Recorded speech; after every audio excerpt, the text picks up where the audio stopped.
any-mac.com. Email them at csawyer@any-mac.com or give them a call, 860-878-8730. Chris Sawyer, NMLS number 39345, corporate NMLS number 338923. AnyMac Home Mortgage is an equal housing lender. American Neighborhood Mortgage Acceptance Company, LLC. DBA AnyMac Home Mortgage. Low FI Direct. Connecticut First Mortgage Correspondent. License lender. Broker number ML 338923. Massachusetts Mortgage Lender and Mortgage Broker License number MC 338923. Rhode Island License Lender. License number 201128110L. Call for additional details.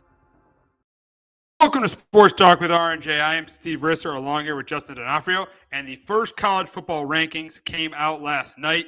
I mean, not really much of a surprise who was at the top with Oregon, Ohio State, and Georgia at the top. So really not much of a surprise. Kind of similar to the AP rankings. So Justin, I'll let you talk about them first. What were your reaction to the rankings from last night?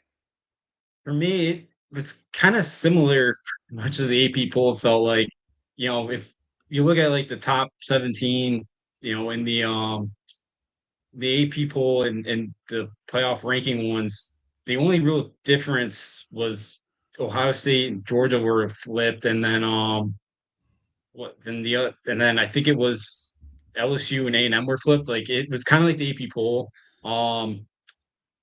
I was I guess I shouldn't be surprised Indiana was 8th, but the one gripe I have with them or the one issue I have with them being 8th still is Michigan didn't really play anybody either for the first 2 weeks. Like if Indiana had a Michigan or Ohio State logo, they're probably in the top 3. But they've taken care of business, they've blown everybody out. But be kind of interesting. They had to kind of get Missouri in there to make that Alabama win look better, so like they could still have them at 11th. Like they kind of did the normal thing to prop up some of the SEC teams. Georgia, so they get a win against Clemson, because if Clemson finally played a team with a pulse again and got blown out of home. So be interesting to see, but fascinating to see. Very similar to the AP poll. Yeah, it is very similar. There were two things for me. BYU being below Indiana, I felt like they should be ahead of Indiana because they beat SMU. They beat Kansas State. Who has Indiana beaten? I know they've been dominant, but they haven't beaten anyone yet. So I'd put you like Indiana, but I put BYU ahead of Indiana. And Miami, I don't think should be ahead of Texas. I would have put Texas ahead of Miami. Texas's one loss was to Georgia. Miami's won games, but their defense has not been good in ACC play. So those are my two things. I would have put BYU ahead of Indiana, and I wouldn't have Texas.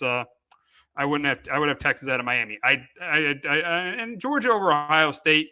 I probably would have Georgia over Ohio State, but that really doesn't end up mattering at the end of the day because Ohio State's still the 5 seed because they're not the best team in the Big Ten. Yeah. I thought Ohio State should be there too, because I know Ohio State looking at it looked good too at times, but like Georgia really took them 3.5 quarters there to get by Florida with their walk-on quarterback in there, and Georgia hasn't looked the same the last couple weeks.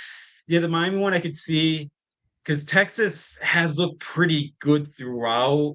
Obviously the Georgia game didn't go their way, and the Vandy game, they escaped in that one. And Miami was down there for a while against Duke, and they put up a late one to kind of make the score look a little better. But yeah, I could see Texas and Miami being flip-flopped, and you probably do have a point with BYU because they have beaten Kansas State. They beat SMU this year. I think the thing with me is they haven't, like, Oklahoma State should have beat them. They haven't looked as impressive as Indiana has, but yes, their resume of strength of schedule-wise is better than Indiana's. Oh, yeah. Yes, it is. And I know you like Indiana better, but I think BYU, with their strength of schedule, it's better. And you look at Miami, Texas, Miami. I just think that Miami, they're undefeated, but Texas had to play Georgia, and I know they lost, but they had to play Georgia. So yeah, I mean, I don't mind these rankings, but again, they're, as you said, they're similar to the AP. Yeah, they are, and they'll continue to change. Like the next couple of weeks, we've seen a lot of upsets this year, so I do expect a lot of kind of changes in the rankings here, and yeah, we'll kind of see. But yeah, I get your point there with Texas. They didn't look great against Georgia, but other than that, they have looked pretty good. Where Miami, they've kind of escaped against Virginia Tech and Cal too, which aren't great teams. That Louisville win does kind of look better now, even though I don't think they should be ranked, but I don't know why they're doing it. Yeah, I know. Louisville. I don't think Louisville should be ranked. I don't think. Arguably, should Missouri really be ranked? Should Missouri be ranked? They've had 2 losses. No, I don't know if Missouri should be ranked. So you definitely could criticize there. Also, Boise State, very, very interesting being at 12. Boise State at 12 is interesting because say like a Colorado, say Boise State only ends up with one loss and say a Colorado wins the Big 12. Are they one of the four? Was Boise State one of the fourth highest conference champions? I think they should be because they only lost by 3 at Oregon, which is the #1 team right now. They're still undefeated. They would have to beat a good UNLV team twice. They beat Washington State by 3 touchdowns. It's in the ranking. So I would think they would. I think with one loss, and UNLV is a solid team. They beat them twice. They got Washington State on their resume as well. I think they should be the #4 seed. Yeah, I could definitely see, yeah, I could definitely see Boise State being number four. I could definitely see them being it because say Colorado wins the conference, say BYU loses a game or two, that definitely could be the case. Yeah, absolutely. I think BYU goes on this week actually in the Holy War, and yeah, in Colorado right now. Hey, you were right. I they're going 4-8 again. Deion's doing a hell of a job there. But the thing about Colorado is that's what happens when you have a good quarterback and a good receiver and a good corner. That's what happens. You're going to win games. And when your O-line, your defense is improved, you're going to win games. Yeah, you are. And it does help the Big 12. They're all the same team. Not like last year's Pac-12 where you had some really good teams at the top and they're just not this year. But yeah, with Colorado, I think it's possible because with 2 losses, I would they still got Utah at home. That's gonna be tough. I don't think Kansas could be a trap game on the road, but yeah. So like, I really think the Big 12 they continue to beat each other up, which I think is very possible. BYU definitely could take advantage of being that 4 spot on Selection Sunday. Oh yeah. Oh yeah. I think BYU there's a good chance. But yeah, because you look at BYU's schedule, there's a very good chance they could end up. They probably could end up going undefeated and be in that 4 spot. Yeah, absolutely. They could they could with that. With Boise with that. Yeah, because their one loss is only Oregon on the road, and that's a 3-point loss. Like at the zoo, I don't that should that should not really hurt them that much in the ranking. So yeah, absolutely. They should they could be sitting there as a 4. Oh yeah. I wouldn't be surprised at all. I wouldn't be surprised at all if BYU ends up being the 4th seed. So yeah, and now looking at the matchups for the first round, you look at it now. Now the seeding doesn't necessarily tell you what it definitely doesn't tell you what the rankings are. If you look at now the seeding for the projected 12 teams, Oregon's obviously 1. Now Ohio State, even though they're number 2 or second ranked, they're not 2 because Oregon and Ohio State are in the same conference. So then now Georgia is 2. Miami's 3, even though they're 4 in the rankings, and then BYU, even though they're number 9 in the rankings, they're number 4 in the. They're number 4 because they're the 4th highest ranked conference champion. And in the matchups, Ohio State, Ashton Genty going to the horseshoe in the first round. Texas, Alabama, 6-11 game. That should be a very, very interesting matchup. Penn State, Notre Dame, and as a Penn State fan, I like that. If Penn State could stay 7 and play Notre Dame, that'd be they have a chance to win a playoff game. If Penn State plays Notre Dame, they definitely have a chance to win a playoff game. And then you have Tennessee against Indiana, which is a very interesting 8-9 game there. Yeah, absolutely. Penn State, man, a Friday, Saturday night game there. That would be rocking, and yeah, it'd be awesome if Indiana get to play Tennessee. Yeah, there's a couple really good ones. Ohio State, Boise would be interesting because I think Boise would hold their own in that game, and Alabama, Texas. We haven't seen those 2 play yet, but yeah, 2 very high 2 of the bigger brands in all the in the country. So yeah, they should be, again, it's not gonna things will change that couple weeks, but yeah, right now those 4 games would be a really good slate of games. Yeah, they would really be. Yeah, obviously things are going to change. Those aren't going to be the slate of games, but yeah, those would be some interesting matchups there. I think the 2 really good matchups would be Texas and Alabama, then Penn State, Notre Dame, and then Ohio State, Boise State's interesting because of Ashton Genty playing against in Columbus, and then you got Tennessee and Indiana, and an Indiana team that you really like. And you probably think they would have a chance to win that game if they played Tennessee. Oh, I think they do. I know Tennessee defense is good, but I can't trust that Tennessee offense right now. They scored a touchdown the first half, the first time in over a month last week. So I think Tennessee. I don't think Indiana's gonna go in there and be too rattled. I think Cignetti's gonna have them ready to play. So wouldn't be not be shocked to see Indiana go in there and not knock off Tennessee. I think that'd be great. Yeah, I wouldn't either. I wouldn't either. So these are the rankings this week. We'll see what they're going to continue. So we'll see what happens in the coming weeks. But yeah, those are the rankings for this week. But we got to get to the games this week, and the biggest game on the schedule is Alabama and LSU. This is a playoff game. The loser of this game is out. The winner stays alive. This definitely is a playoff game for both these two teams. And first up, before we make our prediction, we'll talk about what each team has to do to win this game. For Alabama, they got to run the football. And they got to force Nussmeier to turn the ball over. I think it's on the flip side for LSU. Stop the run and have Nussmeier not turn the ball over. I think those are the things that have to happen for Alabama and LSU to win the games, to win the game. Yeah, definitely. Yeah, for LSU, yeah, Nussmeier, he's been playing really well the last couple of weeks, and they're going to need or he didn't play as well as in the A&M game as he has been lately. But yeah, if he plays, they need him to play well. Alabama's pass rush hasn't been as great this year as it usually is in the past this year, and I think the other thing for LSU too is, can they establish some sort of a running game, because they've been kind of at the point where they're not even trying. That's the problem. And their defense has just not been good. I mean, A&M scored a bunch of points on them. USC in the opener scored. The games they've lost, teams have scored a bunch of points on them. Yeah, they have. They've been a little bit better, this year than they were last year. But yeah, it's still not great. It's still not. It's not a.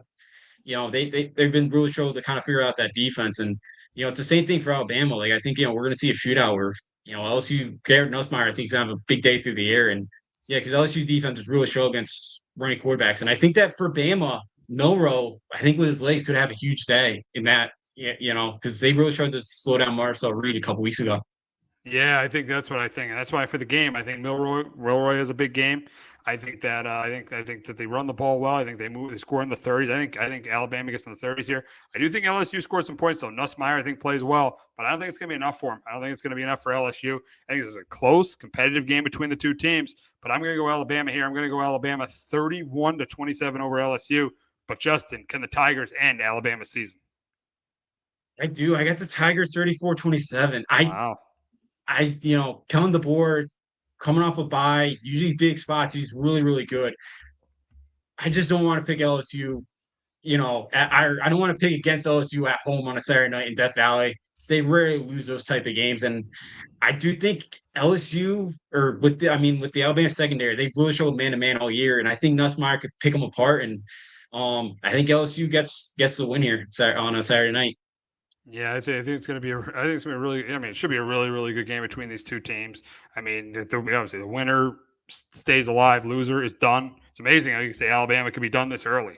That'd be crazy. It'd be the first time I think they'd be out of any national championship consideration since Nick Saban's first year. So it would be crazy to see Alabama lose this game.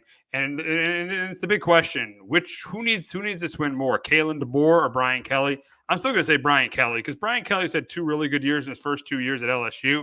But I feel like it's just been a lot of 10-3, 10-3. I think Brian Kelly needs to win more, because even though Kalen DeBoer is at Alabama, it is his first year, and he's trying to fill the shoes of a legend, Nick Saban. So I'm going to say Brian Kelly needs to win more. We're going to Kalen DeBoer, and I think and why I'm going with it is, he's already hearing some of the noise from the fans. After that Vandy loss, Kellen DeBoer always went to his press conference with T-shirts, and Saban used to go with suits, and Alabama fans were kind of screaming at him on the message boards and probably even on Feinbaum's show saying he needs to dress up more. That week after they lost to Vandy, he came in with like a polo. Like, think he's already starting to hear some noise from the fans. There was one caller after they lost to Vandy, and caller was like, we can't trust DeBoer now after that Vandy loss. We can't trust him. So I think for that fan base, they're 6-3. I don't think he should be in trouble, but I think this is the problem. I think why Dan Lanning, turned down this job is it's so tough to come in after Saban and replace him, and the expectations are so high here that it's tough to live up to them. And I already think the noise is coming. If you lose a third game, this is the first time since 2007 they had 2 losses for November. I just think there's already a ton of noise there. I don't think he's any danger, obviously, but that noise is going to continue to creep up if he loses another game. Oh yeah, absolutely, yeah, definitely. If he loses another one, then the noise is going to get it's going to get louder and louder for him. It definitely is. But I don't think they're going to obviously get rid of him. They're not going to get rid of either of these two coaches. I just think Brian Kelly, because he was in the SEC title game a couple years ago and lost it. And I know we lost Jaden Daniels, so they're going to cut him and the league neighbors, so they'll cut him some slack a little bit this year. But but the thing is, but it would be this kind of the same old thing for Brian Kelly. And the reason he left Notre Dame to go to LSU because he wanted to be competing, being in the college football playoff and compete for titles. And this would be the third year in a row he would not be if he loses this game. So I do think there's a little more pressure on Brian Kelly. Both coaches will be back, but I can see why there's pressure on Kalen DeBoer. Yeah, absolutely. And with Kelly because this is a big one. Yeah, he wanted to win that national championship. The culture wise, he doesn't seem to fit down there. It's going to be interesting how time evolves and how he does down there. But that's another place where the last three coaches have all won championships. And you had Saban, you had Les Miles, and you had Ed Orgeron. So Orgeron's, again, we saw without all that talent wasn't great. And we saw how the Les Miles ended era. So, Kelly, I was winning title LSU, it's pretty manageable. But it's being year 3 and they could definitely be getting a little bit impatient. They lose another one Saturday night. Yeah, I definitely agree with you. I think the fans in Tuscaloosa get very impatient if they lose Saturday night. Now moving on to another SEC game between Georgia and Ole Miss. And I could very easily see Ole Miss, the way they played last week, the way Georgia played last week. I could see Ole Miss winning this game, but I think it's close and competitive. But I think it's going to come out of the team that runs the ball better, and that's going to be Georgia. I think it's going to come out of the quarterback who makes less mistakes. And in this spot, because of the defenses, I think it's going to be Jackson Dart instead of Carson Beck. Even though Carson Beck hasn't played that well recently, but I think it's going to be close and competitive. But you got Kirby Smart in a big game, you got Lane Kiffin in a big game. It's very hard for me to take Lane Kiffin over Kirby Smart in a big game. That's why I got the Bulldogs here. I got the Bulldogs 27-24.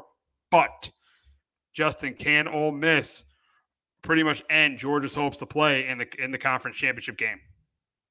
No, I'm with you here. I got Georgia 24-20. I'm with you. I can't trust Lane Kiffin in a big game, and I expect the Georgia team to show up that we saw against Texas. That's what I'm thinking. It's going to come out and play here Saturday afternoon. And I know Beck's been bad, and I think it's a confidence thing with him right now because Kirby consoling him the other day on the sidelines after he threw his second one.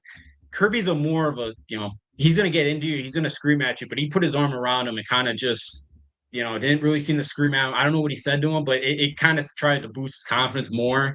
But he looks like a quarterback that they kept panning over him on the sidelines. He looks like a quarterback that has zero confidence. And, I know it hurts that they don't have McConkey or Brock Bowers this year, but I do think that Georgia defense makes a difference. And, Ole Miss might not have Trey Harris, their best receiver, and I think they need him in this one to win the game. And, they looked good last week, but I think that's an Arkansas team that pretty much quit on Sam Pittman there on Saturday, too. So I don't trust Lane in this moment. I'm going to take Georgia, even though I'm not playing well. I can't get behind Lane in a big spot. I just can't. Yeah, and you talked about Trey Harris being out, Junkins transferring. I think this Junkins transferring, I think this is the game that determines that. I think this is the game where they miss those two guys, and that's why they fall short. Yeah, I'm with you. It's very positive because Ole Miss, since I know they ran the ball really well last week, but outside of that, and when they've gone to SEC play, they haven't been, they've kind of struggled to establish that run game. And that's always kind of what Lane wants to establish, that running game so he can take those shots down the field. And they really haven't been able to do that mostly in the conference play this year. So, if there's another one where their defense or their run game is bottled up by Georgia's defense, I think it could be a pretty tough day for them to get that running game going. And Junkins, it's been a loss. And he really hasn't done a ton this year at Ohio State either. He's had a split carries with Travion, with Henderson all there. Yeah, they did. So, they have. So, I know he knew that going in when he went to Ohio State. But, it's definitely something Ole Miss would love to have him back. Oh, definitely. Definitely. So, it should be an interesting game between Ole Miss and Georgia on Saturday afternoon at 3:30. But we got another SEC game between Florida and Texas, and I think Texas wins this game. I think they win it convincingly. I think that you're going to get a big day from Quinn Ewers, and I think Texas wins this going away. I got Texas 34-10 over the Gators, and Justin, I assume you got the same. Yeah, I got the same score as you, 34-10. DJ Lagway, I don't think going to play. Was carted off last week with a hamstring injury, and that means it's Aiden Warner, the walk-on quarterback transfer from Yale, is going to be starting. He did not look great against Georgia, so he did not play great. And the guy behind him is Clay Millen, a former UConn transfer. I think his dad played for Jim Moore at the NFL level. I believe that's why he's a good runner. He does not have a great arm. But yeah, I think Texas coming off a bye here, and it's a tough spot for Florida to get off the mat after they kind of put everything into that game last week and held in there with Georgia for a while without their starting quarterback. And I think Texas will be able to do whatever they want. And I still don't think Florida's defense is that great. And I think Quinn Ewers plays pretty well this week. Yeah, I think he does too, and I think Texas continues to roll in the SEC. So we got Cam Ward of Miami. We're undefeated, taking on Georgia Tech this week. And I think Cam Ward has a big game. I do think it's another big game. Continues to be the favorite to win the Heisman Trophy. I think Damian Martinez has a big game too. But I think Miami's defense struggles. I do think the game is close for most of it, with Miami pulling away. I think Miami wins a high-scoring game, though, here, 41-31. But, Justin, can Georgia Tech knock Miami from the ranks of the unbeaten?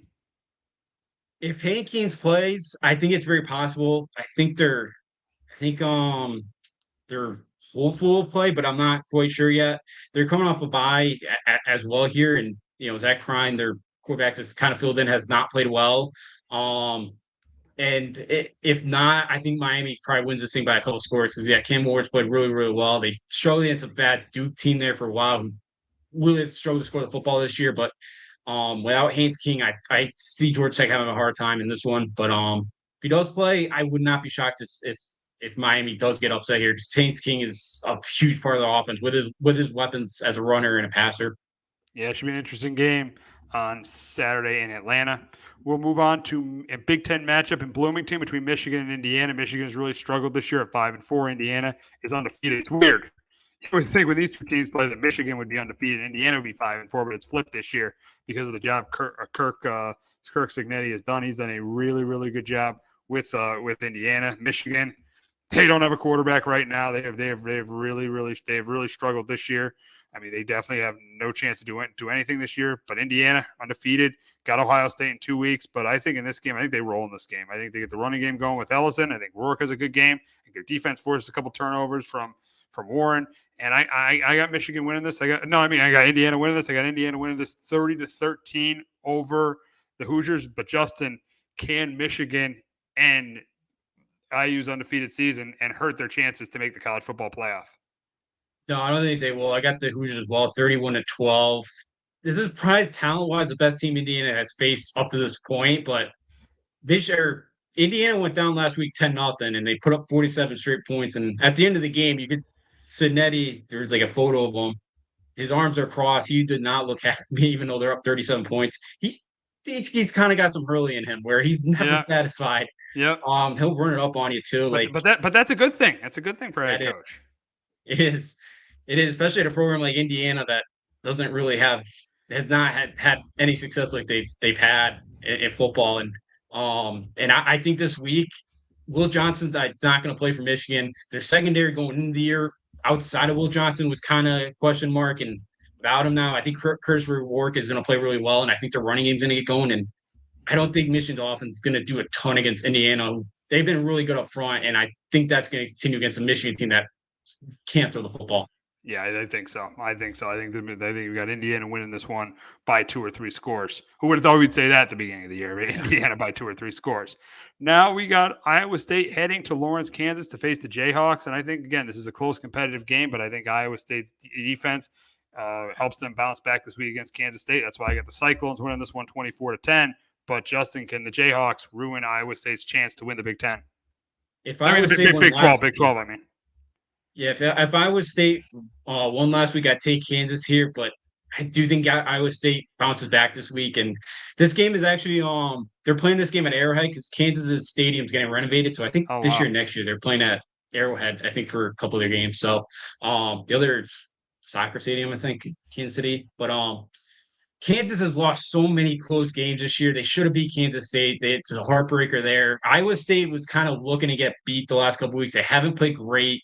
Jalen Daniels is starting to play better for Kansas, and that offense starting to get it going. And you can have success running the football against Iowa State's defense. I think they keep it close, but I do have Iowa State winning this football game 31-27.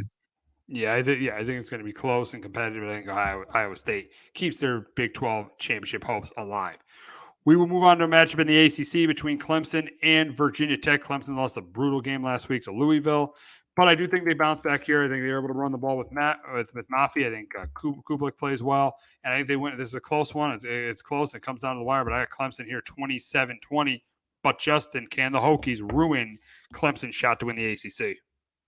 If Virginia Tech gets their starting quarterback, Kyron Jones, and their starting running back, two and back, I think it's very possible. But I don't think Virginia Tech's going to be able to stop the run here, which is crazy because those Bud Foster defenses were really always so great at stopping the run. And I think Clemson plays better this week. I was stunned to see them off a bye and how bad they played. And Dabo Sweeney, talked already the other show about dumb decision making, not going for two there late in the game, but that's Dabo. Dabo stuck in the past, but I do think they bounce back. If I know Virginia Tech is usually a tough place to play, but they don't have their starting quarterback and starting running back. I think Clemson should win this game by a couple scores.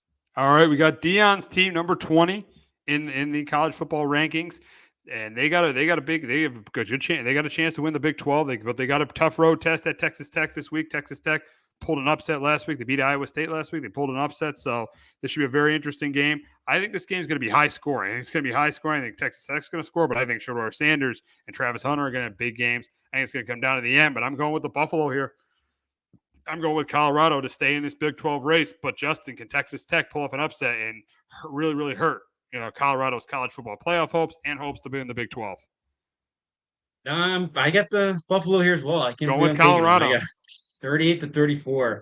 I think coming off a bye, Tech coming off the big emotional win there against Iowa State. Warren played pretty well. I know going in he was banged up with a shoulder injury, but he looked pretty good. But I think Shedeur Sanders plays well. He's been getting better. Every year he's gotten a little bit better. They're starting to run the ball a bit better as well. It's still not great, but you have to respect it a little bit more than you had to at the beginning of the year. And they're getting better up front as well. So I got to give Dion a lot of credit. This team's definitely getting better. And, we'll see what he's got at the end of the year. I bet there'll be a couple teams that probably looking for his services here. But I do think Colorado wins this one. They continue to take pace, and that really helped last week. That Iowa State and Kansas State losses. That really helped Colorado's chances there to get into the Big 12 championship game. It definitely did, and we got a comment. Are you guys talking about the CFB? Yeah, we've been talking about the CFB all show, and I mean, whatever. If you want to comment more about the CFB, you can. And yeah, we've been talking about the CFB all show, and really how different it is with the 12-team playoff. Yeah, it has, and it's been very wide open this year, and I think it's gonna kind of continue the parity in the sport. So yeah, it's been great, and yeah, the playoffs should be very exciting, and I don't think it's taken away from the regular season. Because again, Alabama LSU is a elimination game, and we've had a couple of those so far this year. So yeah, it's been fun and perfect year to kind of do it, where there's a bunch of teams that could win a national championship. Yeah, that was my big concern, is it would take away from the regular season. It really hasn't. It really hasn't at all. Yeah, LSU, Alabama, that's a playoff game. Yeah, it really hasn't. I think it's been. I didn't like it at first, but I think it's better because it's allowed more teams to stay in it later in the season.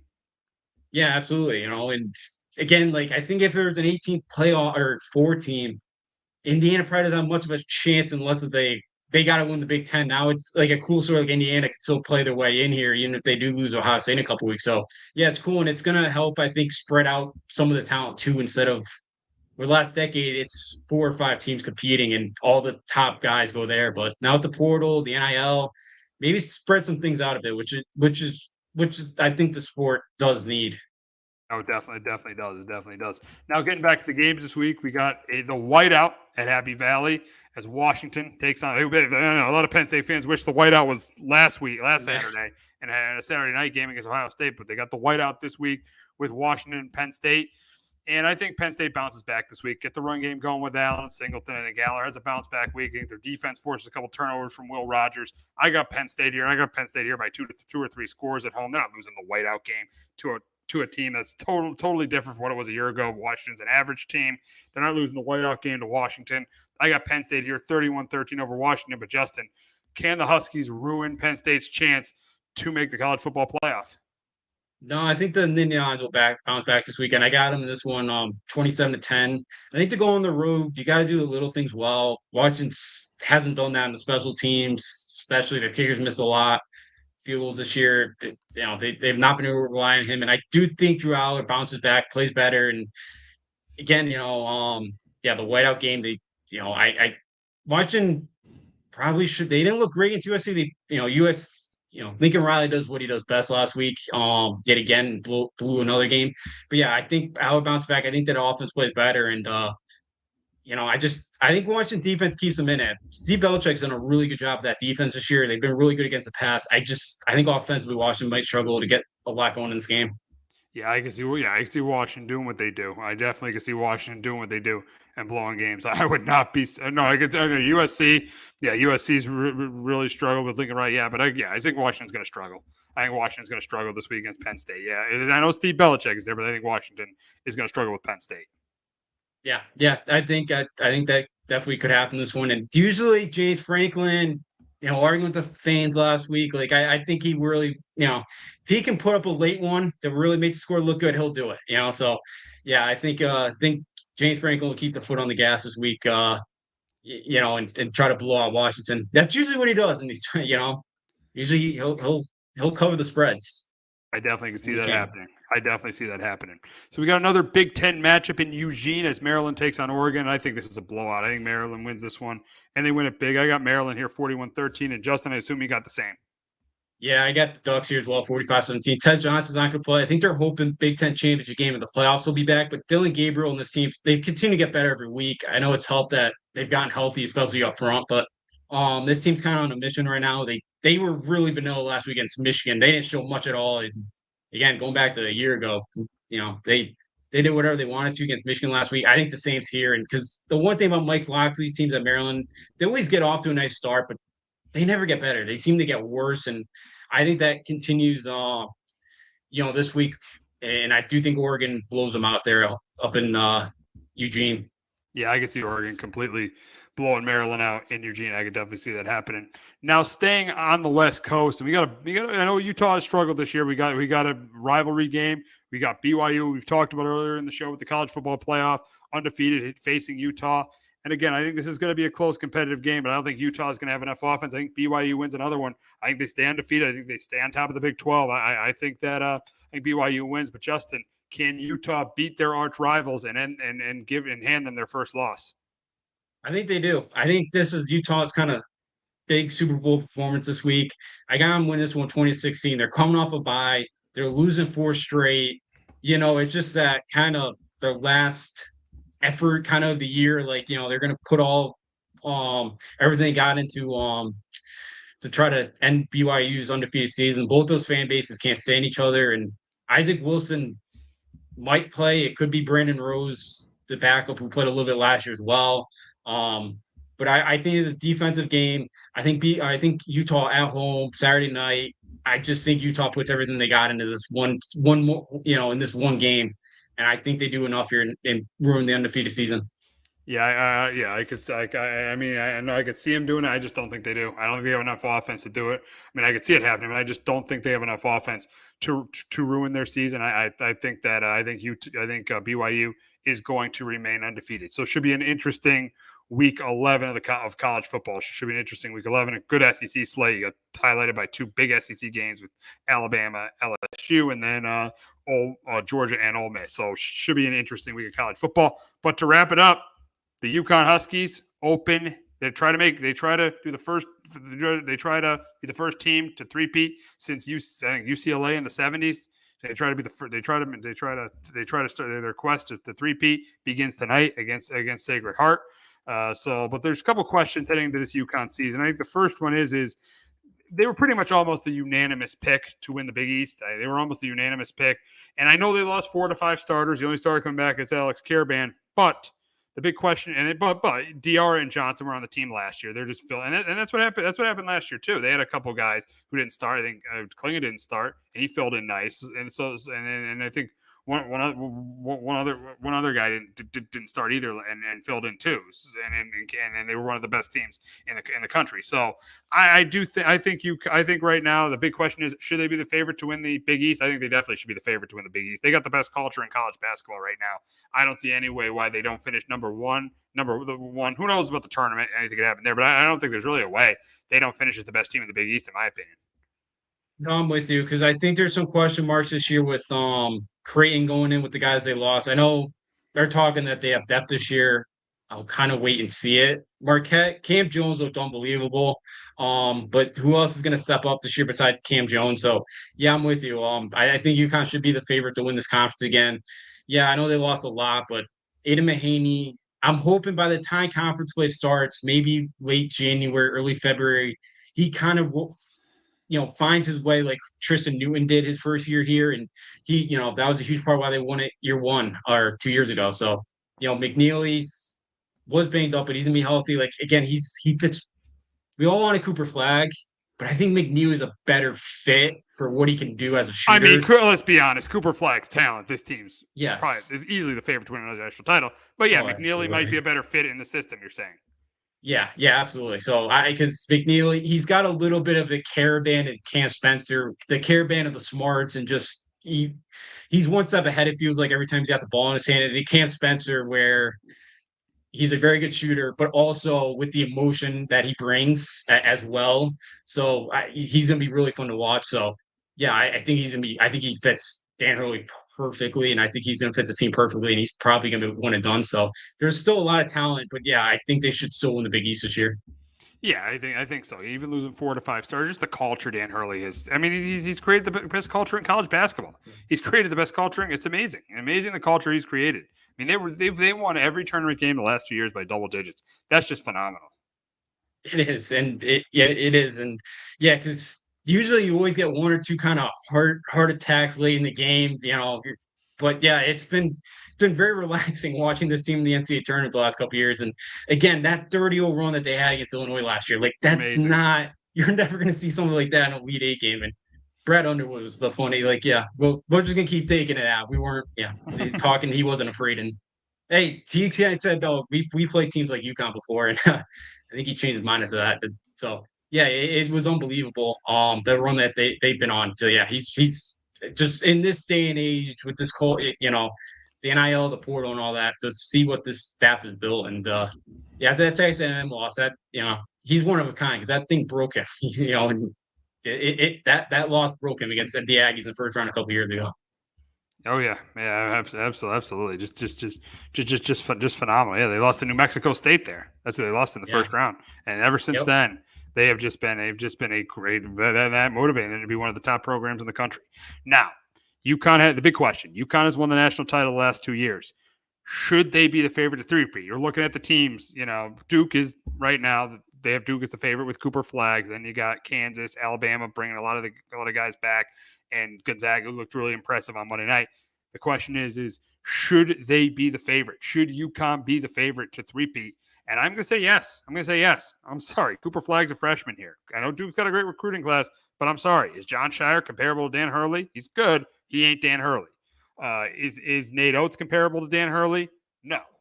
Is Mark Few as good as Dan Hurley? No. And the only one you could argue is as good as Dan Hurley is Bill Self. But Dan Hurley has won 2 straight national titles, so it's very close between the two. But I'm probably taking Dan Hurley. I think UConn has the best culture in college basketball. I don't care if they lost 4 to 5 starters. I think they should be the favorite to three-peat. Justin, you think they should be the favorite? I have them second behind Bama. At least you don't have Duke. At least you're not like these people who have Duke. No. I don't know what you saw that they did to Bobby Hurley a couple of weeks ago, but beat him by 60. Wow. A couple of weeks ago. That was Duke on Duke crime there. But I think Alabama, because they got that whole team back, and they got Clifford Morey down low, the big man from Rutgers, who they need rim protection, and Clifford Morey gives that to him. And Mark Sears might be the best player in the country, and they should have been number 1 AP, but Kansas has never gone past the Sweet 16. I think when they're the preseason AP number 1, I think they're overrated again, like last year. I don't know if those pieces fit, but I think they should be number 2. I think Bama's got a ton of talent, and we're gonna find out a lot. They play Houston November 26th out in Vegas, so that should be an awesome basketball game. So I do have them second. I just think Alabama's got a little bit more talent, but hey, I wouldn't be shocked if they could do the 3. I wouldn't. The way they play on a quick turnaround is tough to prepare for. Oh, it's brutal to prepare for. Now, do you think they get back to the national championship game and not win it? I think they get to the Final Four. At the Final Four. Because UConn's Yeah, so I'm good gonna- at national title games. You can't go against They are. UConn men's basketball or even women's basketball national title games. Yeah. So you can't go against UConn men's basketball national championship games. But in the Final Four, they did lose one Once. Final Four game to Michigan State. Snap Dyson. And have Dyson. They probably beat Michigan State with Dyson on the floor. But yeah, you could, because the thing is that team, if they get to the Final Four, they'll have time to prepare for them. And I'll admit, UConn's not as talented this year. So I think that might actually be the most challenging spot. I would probably, if they say they get to the Final Four, I think that's the more challenging spot is the semi than the final. Yeah, no, definitely. Because you have 6, you hope the team that you would played Sunday night and they get the one less day to prep, but that's what you hope for. But yeah, again, because they've only lost that one semifinal game to Michigan State, and they've been perfect in the national championship game. And I think like a Houston or Alabama probably gets. That's who I predict to beat them. I don't, Duke's got a ton of talent. You're not the coach, because if you look at the coach for Duke, you look at the coach. I mean, it's Sampson and Nate Oates and Hurley. John Shire doesn't compare to that. No, not even close. Shire's a babysitter. That's what he is. He's going to babysit all these freshmen. You're not the biggest Coach K guy, that was a big loss for Duke, especially come tournament time. Yeah, even though again he did lose to Hubert David twice his final year. Let's not forget that. And Hubert's not great either. So Shire. He's not on that level yet, and it's a big year for him. He's got to get that team to the Final Four. He's got it this year, and we'll see. But wouldn't be shocked to see Duke in there with that talent. I would love to face him. I know Dan Hurley wants to face him. I know Shire said he's open to playing him, but Dan Hurley said that multiple times, and still haven't agreed on anything yet. So I'm still waiting for that. I'd love to play those guys. Yeah, I would like to see them play Duke as well. But that's going to wrap it up for this edition of Sports Talk with RJ. But we will be back next week talking about Week 11 of the NFL season, Week 12 of the college football season, and we're going to talk about the Champions Classic.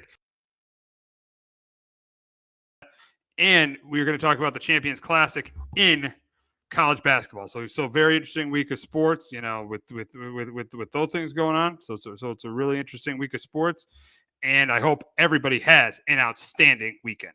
Hello, my name is Joe Aguirre. I'm the president of Clovercrest Media Group, and here at CMG we have a wide variety of podcasts, including sports shows like Keys to the City, The Roll Call, Throwing Jabs, All Four Downs, and Jawing About the G-Men, and great true crime shows like Sticky Week, Crimes and Consequences, Ivy League Murders, and Bird, the unsolved murder of David Eichmann. You can find all these podcasts and so much more by visiting clovercrestmedia.com.